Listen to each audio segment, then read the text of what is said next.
Welcome back to the Reier on YouTube channel, where it is time once again for Second Helping, the show of choice for fans and followers of the number one league in all of collegiate athletics, the Southeastern Conference. I'm Travis Reier alongside my great friend, longtime co-host, Mr. Brent Beaird, college football analyst, most recently for First Coast News in Jacksonville, Florida. Brent also a voter for the most prestigious individual honor in collegiate athletics, the Heisman Trophy. And Brent, we're going to talk some Tennessee football coming up here in just a little bit, because the Vols are fresh off a heartbreaking last-second loss to Brett Bielema and the Illini of Illinois. We'll talk about that.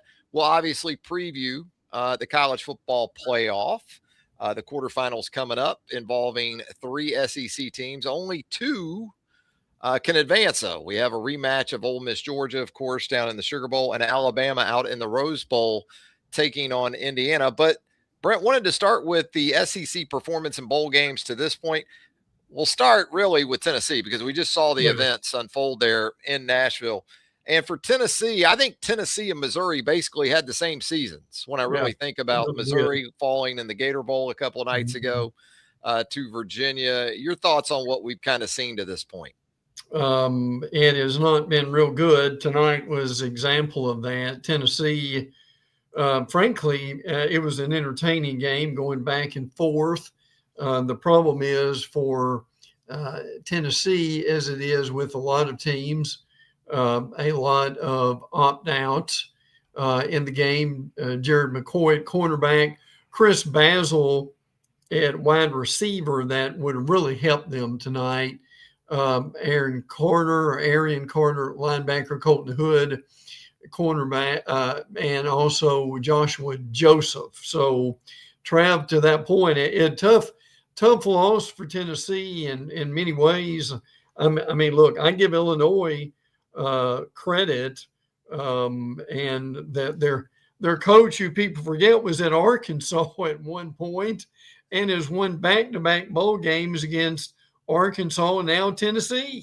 Yeah, he has. Brett Bielema doing a nice job up there in Champaign, and sticking mostly with the SEC side of this with Tennessee. But boy, at the end of the day, Tennessee didn't beat anybody this year. I mean, not anyone of significance, right? Lost to Georgia in heartbreaking fashion earlier in the season. Lost to Alabama. I guess Florida is the sort of the saving grace maybe of this season, but an empty season in a lot of ways. Now, you do give credit to that staff, especially on the offensive side of the ball, because of the quarterback interchange that you had there. Joey Aguilar, for the most part, did a pretty good job, I thought, for Tennessee this season. But the defense definitely took a step back. We've seen that addressed already in terms of the staff changes that are coming on that side of the football. So there is optimism for sort of a springboard in some ways. I think it's got to involve a talent infusion or a developmental infusion that I'm not entirely aware of as of yet. But Missouri, the same thing.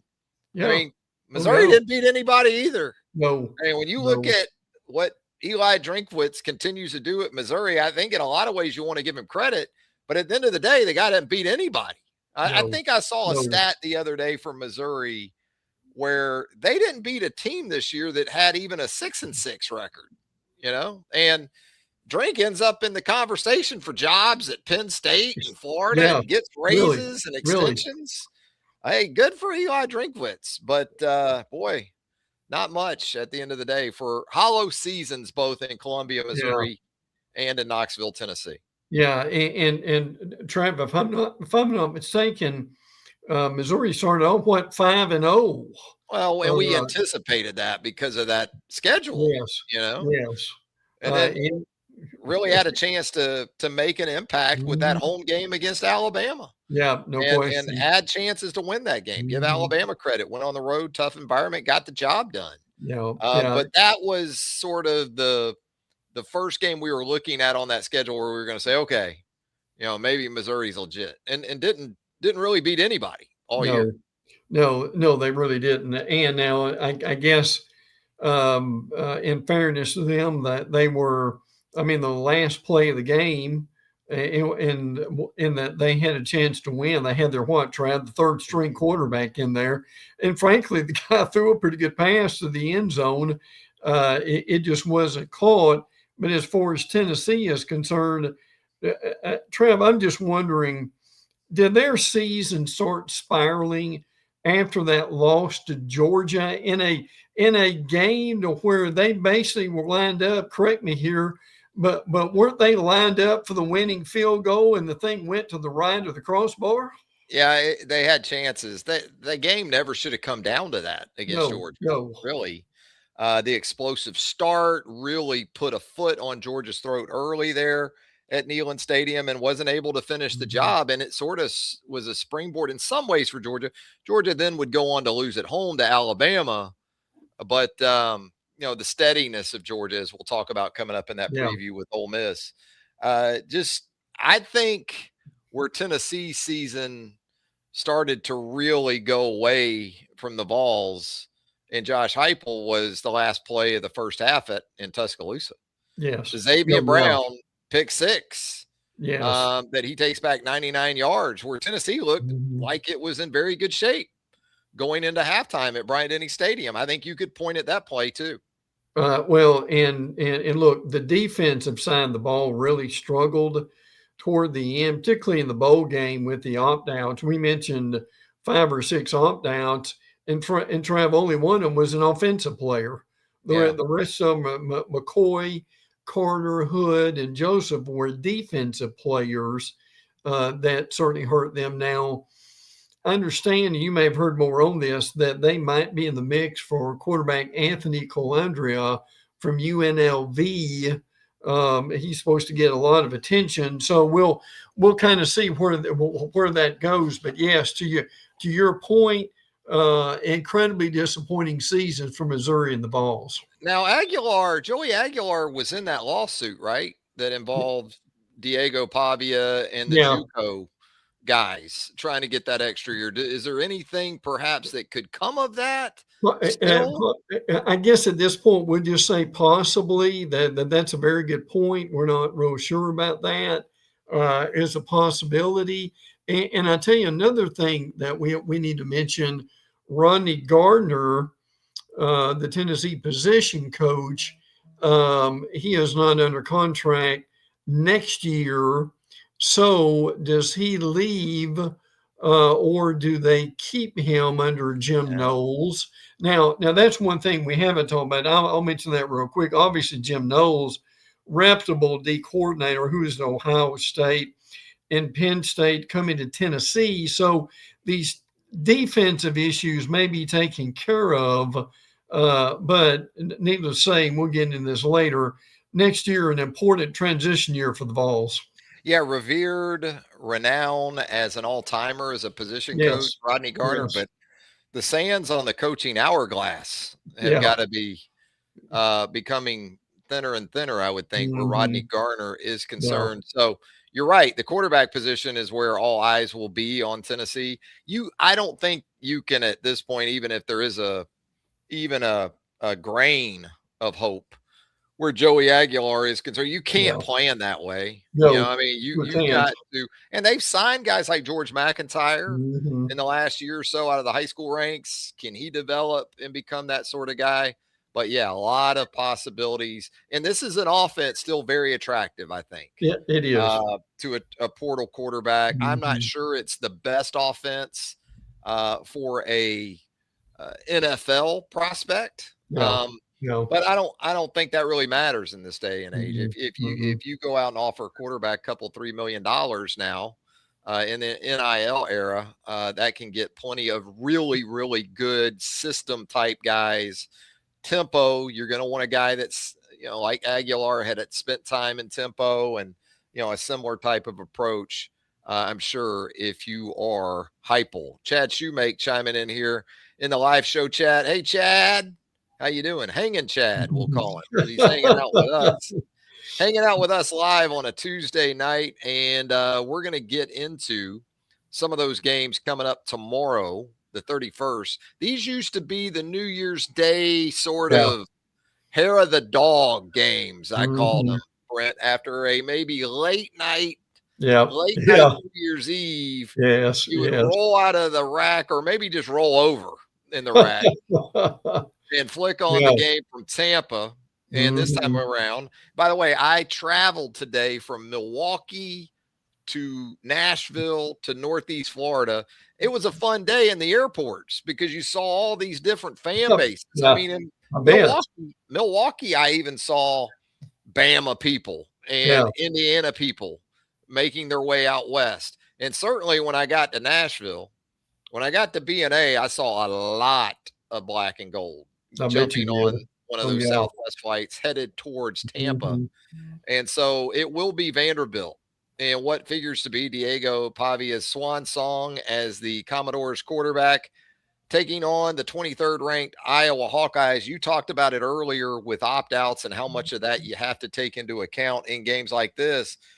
Um, I think obviously for Vanderbilt, when you talk about the opt out situation, you're talking first and foremost Eli Stowers at the tight Yeah. end Yeah. position. True. Otherwise, looking at Iowa, Mhm. Iowa's kind of like an academy. Mhm. Even though they're Yeah. not an academy, whatever Yeah. you think about their sort of antiquated approach to offensive football throughout the Mhm. years, and is Kirk Ferentz going to be there in perpetuity?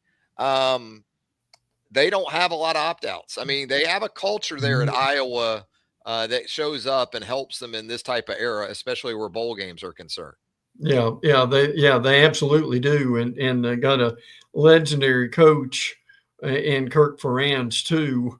That's incredible. A little bit of Vanderbilt news: their quarterback coach Garrett Altman is Arkansas State is hiring Vandy quarterback coach Altman, so that will be interesting. Now, I understand Diego Pavia also lended a hand in getting five-star quarterback Jared Curtis, Sure. top recruit, and Vandy hit one of the top recruits in Vandy history, and that stuff will follow as it goes along. And Trav, we mentioned this a minute ago, talking about the Vols, and you put easily one of Vanderbilt's better wins this year over Tennessee.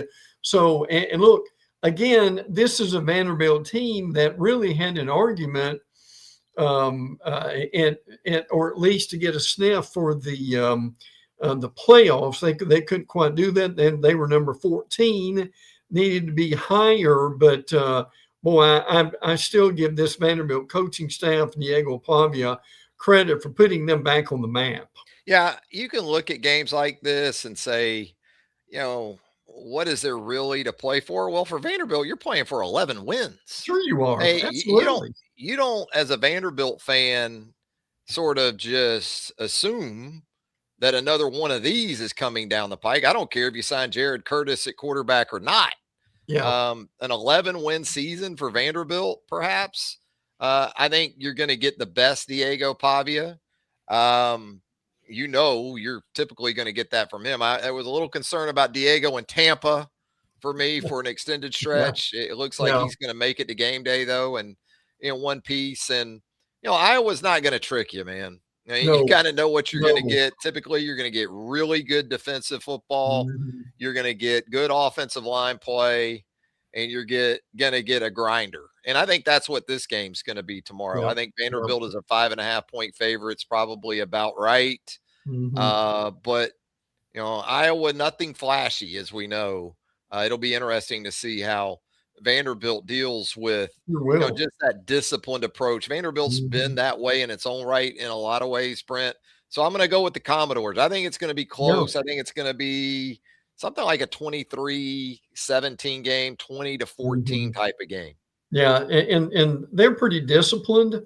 I give that coaching staff some credit for that. And Pavia really wants to win, to go out on a high note, Yep. and what a difference that he has made. But again, and we've got all offseason talk about this, but it's going to be fascinating to see how this coaching staff takes the momentum from this year and a historic year for Vanderbilt into the next couple of seasons. Yeah, and we talk about Stowers opting out of the game, and they are anything but sort of a one-trick pony in the Yeah. passing game when it comes Hmm. to, the different guys that have been very impactful for them. I mean, between Trey Richardson, Junior Sherrill, Yeah. a couple of guys that have combined for 13 touchdown receptions this year. Cole Spence, they're not just a one tight end team either. No. Cole Spence has No. really emerged or semi-emerged nicely this season with 2 touchdown catches, 202 receiving yards, big yards per catch guys in this Hmm. Vanderbilt offense. And Good so point. can they Yes. run it well enough? I think the run game is where that starts for them. Hmm. And so, can they run it well enough with sort of that myriad of options that they have between Pavia and the running back spots to really, really cash in on the passing game, the explosiveness in the passing game that we have seen from Vanderbilt, especially in 2025. Also, tomorrow we're going to get Michigan in Texas. In Orlando, Texas is a 7-point favorite. Another game where opt outs are big, both sides. I almost consider this one a wash. I mean, when you look at it from the Yeah. Texas Yeah. perspective and you see Malik Muhammad and Jalen Hmm. Gilbo and Michael Taff, that's 3 defensive backs right there who have opted out in favor of getting a jump on the NFL draft. Anthony Hill Jr., big time linebacker. So, more so than even with Trey Wisner out and DeAndre Moore out on the offensive side, boy, the back end of that Texas defense really going to be something to keep an eye on. The question is, can this Michigan offense, even with Bryce Underwood, do enough throwing the football and in the passing game to kind of cash in on that? Yeah, and you were talking about groups of players. Boy, the running backs are thin. Trav, are they not? Yep. At this point, particularly with Texas, Hugh Wisner, C.J. Baxter, among the guys that are opting out. I mean, well, you understand that, but these guys had some big games this year. That certainly is going to hurt in a lot of ways. Trev, I'm curious your thoughts on Arch. Now, Arch Manning has said he's coming back. Give him credit for that. He will be starting his 15th game coming up this week. 252 yards a game, 62% completions, touchdown to interception ratio that you and I look at for a long time, 38-9. I think that's pretty solid. 11-3. And look, Trav, if they if they would have won one more of these games, particularly maybe the Ohio State game, where would Ohio State be right now in terms of the playoffs? I wonder. Yeah, that would be interesting because if you had let's say, even a 10-2 Texas with that head to head Sure. over I guess, an 11-2 Ohio State team, it would have been if Ohio State had gone into conference play, run Mm-hmm. the table, lost to Yeah. Indiana in the Big Ten championship. Certainly would have been a big debate. Where would Miami be? Yeah. Maybe Right. where would Alabama be? Mm-hmm. It might be a better question than even that. So, yeah, I mean, again, Michigan's missing some guys too. Yeah. Um, Key pass rusher for Michigan and Derek Moore is out due to the NFL draft. Really, a couple of their top edge guys, pass rusher types, are going to be out. Justice Haynes has been out for an extended Yeah. stretch. The Alabama transfer, who had done Mm-hmm. some really good things. Really So, as had. your point in terms of even running back production in Mm-hmm. this game, I think is going to be tough to come by. Um, a couple of quarterbacks, man, that everybody had to have too, That's and right. Bryce No doubt. Underwood and Arch Manning. So we'll see. I'll go with Texas in the game. Mm-hmm. I don't think Michigan is built in a way to be able to capitalize on the absences on the defensive side enough Yeah. for Texas. Agree totally. And well, one of the big stats, and again, the guys who made this happen aren't all there, but the rushing defense for Texas allowing 98 yards per game and Mhm. 3 yards a carry. So can they muster something like that against Michigan in the Citrus Bowl? Yeah, Michigan essentially beat Alabama and Tampa last year without even a quarterback. Yeah, they really But did. Yes. I just trust Texas a little bit Yeah. more in this spot. This is Yeah. a little bit of a rematch too, isn't it? Didn't Texas go up to Ann Arbor Yeah. with Quinn Yeah. Ewers in the last year or so Yeah. Good point. and get the job done up there? So Mhm. we get a Mhm. rematch with the Wolverines. Uniform game, no doubt about it. I mean, helmet No game, doubt. helmet right, the helmet meter is on elite for both of Yes. these teams. Kyle Whittingham going into Michigan. That's been Mhm. a very interesting week for him. Yes. Yes. Not going to coach Utah in his final game with the Utes. Instead, had to get to Orlando to kind of get that process going because the portal looms, Brent, It does. as we both know. Let's move into the college football playoff quarterfinals. And we know we've got some intriguing matchups leading up to the doubleheader of SEC teams that are going to be participating on Thursday. We're going to have Ohio State, Miami in the Cotton Bowl tomorrow night. That should be Mhm.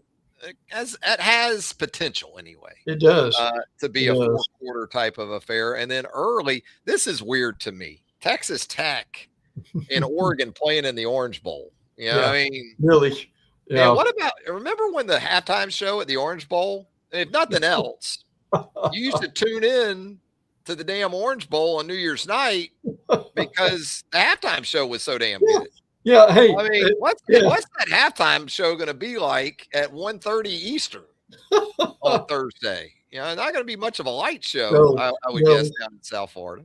No. And Trav, do you remember that halftime show lasted about an hour, didn't it? I Oh mean, yeah, if you were playing, you could go in the locker room and have a nap during that time, couldn't you? yeah. The Super Bowl. There was a time, kids, come sit on Uncle Travis's knee right here. I'm going story time with Uncle Yeah. Trav.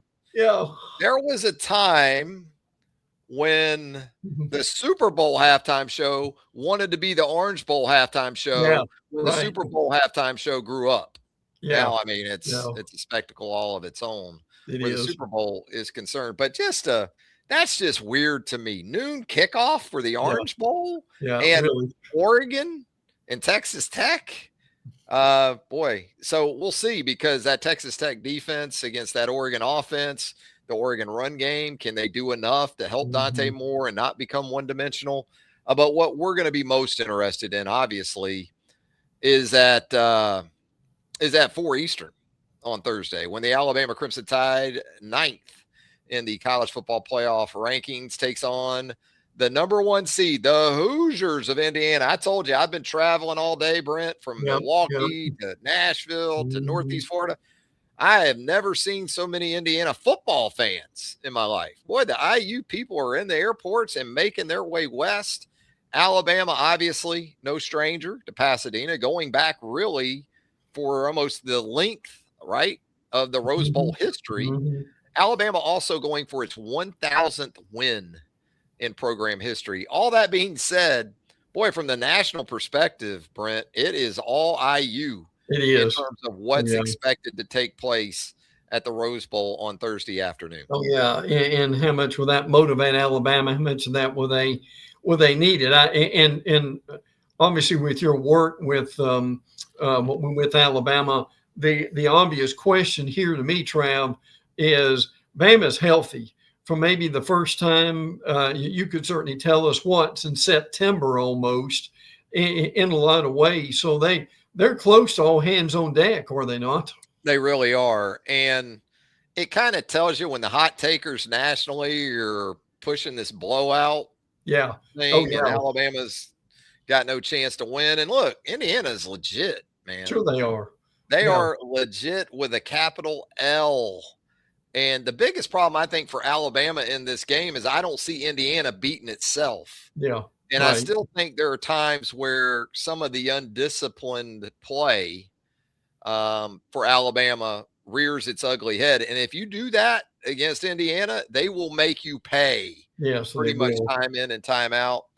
Indiana, sort of like Iowa, in that they don't really reinvent the wheel, Mhm. but they are extremely balanced. They are dynamic enough. They're also getting healthier, including at the wide receiver position. They've got 3 or 4 guys that can absolutely go do it. And when I watch Indiana's receivers, I don't see, 4-2 type of guys. They run well enough, Yeah. but Yeah. contested Mhm. catches, they've got 3 guys that can all go get it. So, it's so much more than Fernando Mendoza. I mean, there's no Yeah. doubt about it. They got a couple Yeah. of running backs that Mhm. combined for 1,700 yards, 13 rushing touchdowns. But all that being said, the talent disparity or perceived disparity, and it's a very disciplined, detail oriented Indiana team. And that's where Alabama is going to have to be at its very best, because a couple of busts or something like that on either side of the ball, or maybe a reversion to kicking game struggles that they didn't Mhm. have against Yeah. Oklahoma, Right. Right. then it could become the kind of game that the hot takers are talking about. But what the hot takers aren't taking into account is what you said. Alabama, from a health and availability perspective, is in as good a spot as it's been in a long time. Oh yeah, yeah. And one thing I want to point out about Indiana too, that not only do they have a dominant rushing attack, Trev, that defense averages uh, basically 9 tackles for loss per game. Hmm. So how important is it going to be for Alabama's offensive line to protect Ty Simpson and for Simpson to, and he's had a habit of doing this the entire season. Now look, when he's on, he's as good as anybody in the country. But against this defense, Trav, if you're Simpson, you cannot hold the ball very long, can you? No, you can't. But you got to help him out too. I think Yeah. early in the game, it's going to be on Ryan Grubb to Yes. get Ty Simpson going. Don't Mm-hmm. just stick him in the gun and ask him to make full field progression Mm-hmm. and Mm-hmm. hit the 18-yard dig route from the outset. I think get him under center, get him on the move maybe a little bit. That's what Indiana, I think, does well with Fernando Yeah. Mendoza. Sure. They make him hard to hit or hard to find at times. And so I think it's going to be on Ryan Grubb to help his quarterback, and having a healthier Josh Cuevas at tight end should Mm-hmm. do that. The running back situation is as good as it's been in a long time. Maybe Kevin Yes. Riley is well Yeah. enough coming off Yeah. that broken jaw that he can give Alabama something there. But ultimately, your stars have to be stars in Yes. games like this. Yeah. Ty Yes. Simpson has to take care of the football, Mhm. has to be very confident in himself. If he's still getting middle of the field coverage, they got to stay with the slot fades and the deep corners and those type of things outside the numbers, and then earn the right to be able to come back and work the middle of Yeah. the field. And yeah, it's on the Alabama offensive line, but big injury for Indiana in this game too. Stephen Daly, 19 Mhm. tackles for loss. He's going to be out. That obviously helps. But to the point we made about the Indiana offense, it's not just one guy on the defensive side. Now, if you have to turn this into a thing where you're throwing it maybe even more than you want to, I do think Alabama's receivers against that Indiana secondary can do some good things, but that goes back to your offensive line, down in and Yeah. down out. Yeah. First and foremost, can they get the protections right? Mhm. Can Mhm. can they identify the fronts and the looks and get the pressures right and the protection right? And that goes on Ty too, because sometimes there's just guys that you Mhm. can't pick up, and that's where he's got to know his hot, he's got to know when to go, and help his OL out too. Yeah, yeah. 2 or 3 quick things on this, Trav. Can Ryan Williams step up? I mean, he's made it clear he's coming back next year. It would behoove him to have a much better game that is going on here. Grubb, obviously, and I thought he made a good point. And I'm curious your take on this too. He said we've really got to do something in the first quarter. Yeah. We wasted way too many quarters and starting off and putting ourselves into a bind. So, Trev, I think that's 2 things. Can Ryan Williams step up and help Bama? Certainly more than he has, and can they start the game better than they have in the last few? Yeah, that's sort of been a 180 for them, because the Yeah, first half of the season, you could almost put 7 points on the board absolutely. after or when Alabama was on script. And Mhm. then once they got into the second half of the season, that started not to show up maybe as Yeah. much. So Mhm. quick start obviously would behoove Alabama offensively in this game. And I think defensively is probably where Alabama's not going to be talked about enough going into this, Yes. even though it is a Yes. Heisman Trophy winner on the other side of the ball. But you have got to be sound in your stuff because I've said it before about Indiana and Ohio State. When I watch them offensively, I see some 2009, 2010, Mhm. 2011 kind of Yeah. offenses. Yeah. Not that they're outdated, but they're balanced and they Mhm. don't try to reinvent the wheel. And boy, Signetti's done a tremendous job. It really has. Um, so for Alabama, it's going to be imperative to be on your P's and Q's because Indiana is built in a way in which they can really take advantage of situations. Sugar Bowl matchup later that evening, Brent. Ole Miss taking on the Georgia Bulldogs down at the Dome in the French Quarter, or at least bordering the French Quarter. Yeah. 8 Yeah. p.m. Eastern Thursday night, ESPN.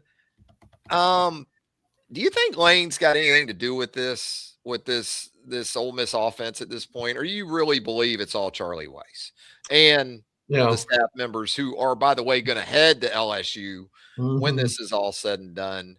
Uh, I think this game, Keywan Lacey for Ole Miss, he Yeah. wasn't especially productive against Mhm. Georgia the first time around. He did have a couple of touchdowns, but he's going to have something more than 48, 49 rushing yards. Yes. I just don't think you can put this all on Trinidad Chambliss for 4 quarters. I think we found that out Mhm. in Athens. Mhm. No. It was good for about 3 quarters, and that fourth quarter, Georgia did the job. Yeah, yeah, they really did. And look, I know they've been critical of the fans, some of the team. A little bit of implied stuff from some of the coaching staff about Lane, but I think they will miss Lane in this game. And that's not criticizing Charlie White Jr. He's done a really good job. It's a shame that obviously that he will move on.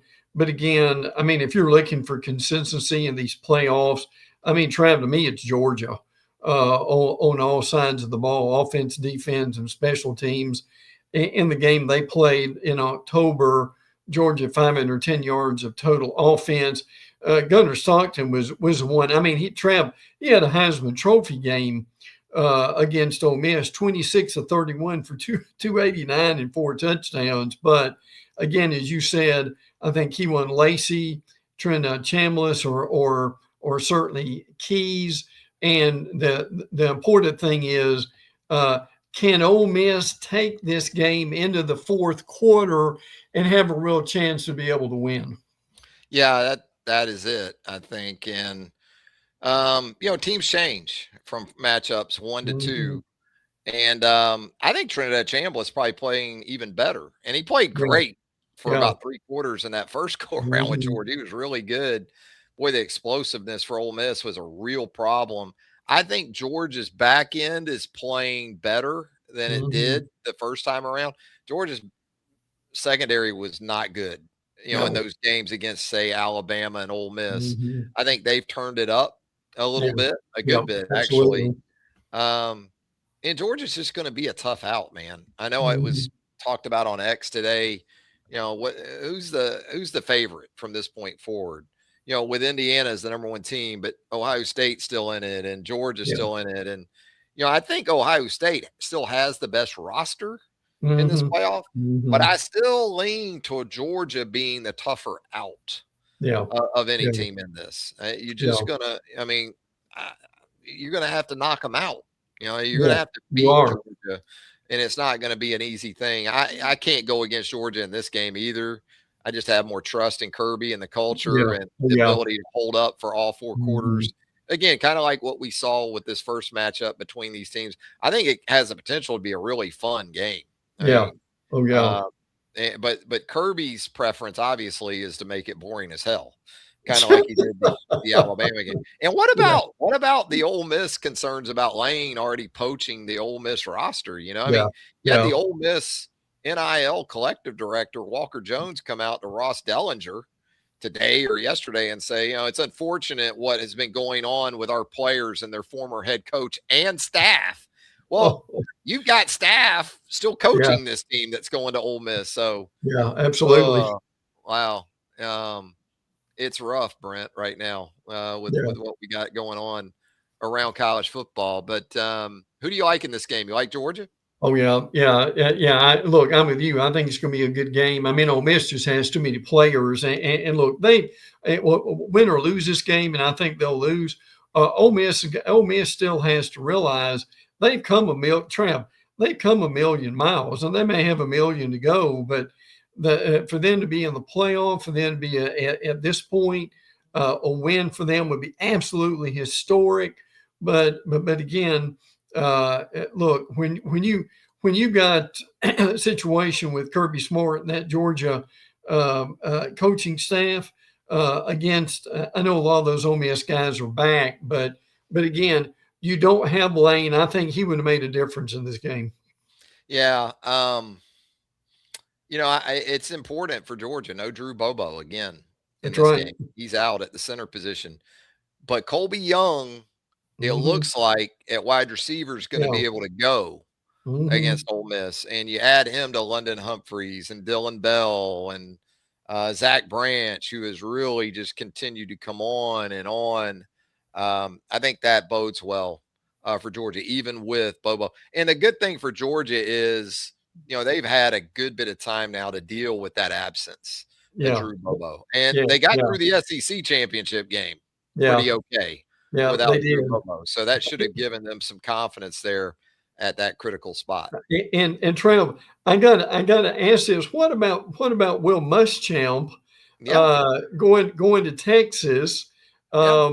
A repeat performance for him, obviously in as the coordinator this time. But I just I found that fascinating, frankly, and what basically sitting a year out and then getting the coveted job that he got there. I just found all that fascinating in many ways. Yeah. There's movement at that coordinator level, man. Yeah, You saw really is. Sark make a change there, and it looks like we've seen USC's playing right now. I think in the Alamo Yeah. Bowl uh, Mhm.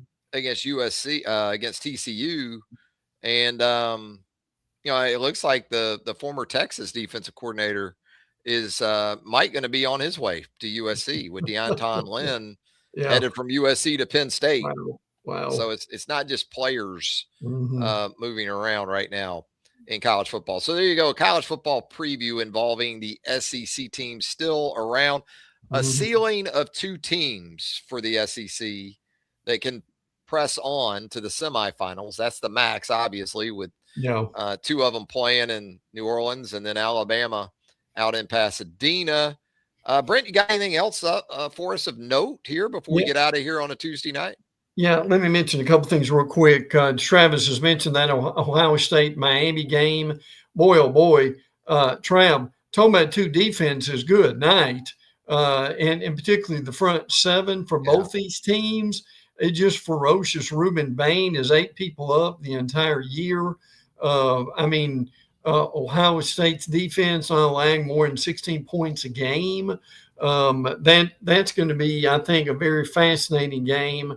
That would be a humongous win for Miami if they could win that game. But the other two things is we're always looking ahead. Man, you got all this stuff going on, and then in just mere hours, we start the transfer portal Oh again. yeah, fired up. It's it's only going to be about a week or so, but I mean that's going to be very interesting. And the other thing is that Travis and I will get into the powers to be are meeting coming up uh, once we hit January, and we're about to do that. About what do they do with the playoffs? Do they keep them at 12? Do they go to 16? So Trav, on and off the field, man, it's amazing what's happening. Yeah, and already in the portal, you see Cam Coleman, the standout wide receiver Yeah, for Auburn, that's right. go ahead and make that move. Alex Golish is going to be very fascinating to see, It is. what his initial roster Mhm. looks like. I've said it before, like when they had this SEC schedule reveal Yeah. for 2026. I don't care. I want to see rosters. I mean, Yeah. when I see Yes. rosters, then I'll look at the schedules. Hell, Yeah. I still want to Yeah. see coaching staffs, Yeah. for that matter. But Byron Brown, maybe the USF Mhm. quarterback is the Auburn quarterback. Deuce Knight hits the portal. Yeah. Golish wants a very specific guy, kind of like the guy he used to work for in Mhm. in Heupel. Yeah. So we'll see how that plays out on the plains. There's going to be more that Miami. Getting back to your point about Miami and Ohio State, boy, two of my favorite true freshmen in all of college football, Oh, Malachi Tony. oh, man. Or give me 100 Malachi Tonys, Yeah. Yeah. the little Really.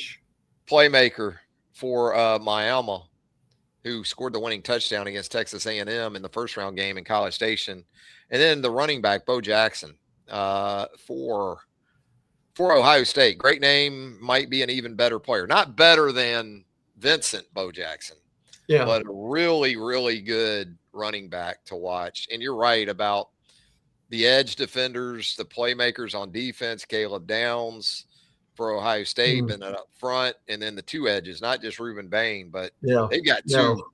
They They've do. got two that can wreck the Right. game. So, yeah, boy, it's going to be imperative. Fletcher, the running back for Miami, can he have the sort of success that he had against Texas A&M? Take more of the game off of the quarterback position there at Miami, as we know, from time to Mhm. time. Mhm. That can be a little bit shaky. And as Julian saying, is he ready to sort of take that next step? Because I think Julian saying went through this season Yeah. Yeah. pretty much in a vacuum. I mean, he really Mhm. wasn't pressed in that Ohio State offense and with that Ohio State team. That was the case a little bit more against Indiana, and the results kind of were what they were.